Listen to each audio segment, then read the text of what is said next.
السلام عليكم ورحمة الله وبركاته، طلبة وطالبات الصف الأول الثانوي. هناخد النهاردة درس جديد من دروس مادة المنطق بعنوان مكونات النسق الرياضي.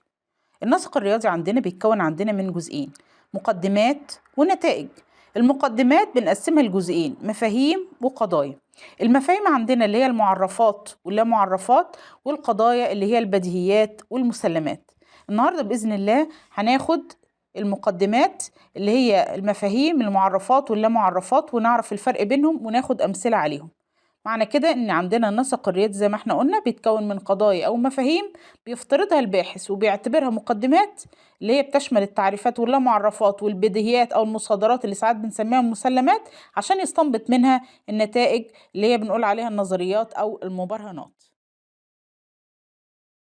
بيبدأ الأول الباحث بوضع مقدماته اللي هي بتشمل المعرفات واللا معرفات والبديهيات والمسلمات.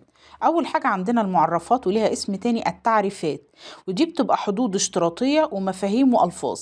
أول خطوة بيقوم بيها عالم الرياضة اللي هو بيعرف المصطلحات والمفاهيم الرياضية اللي بينوي استخدامها حتى لا يحدث أي لبس أو غموض بشأنها.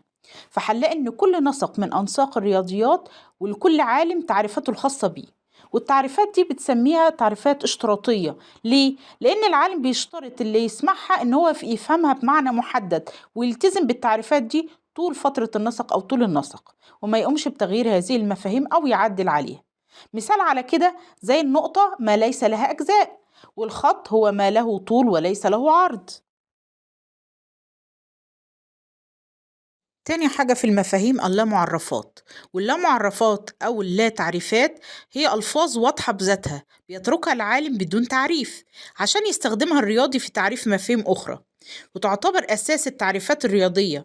والعالم ليس مطالب بتعريف كل المفاهيم حتى لا تتوالى التعريفات إلى ما لا نهاية.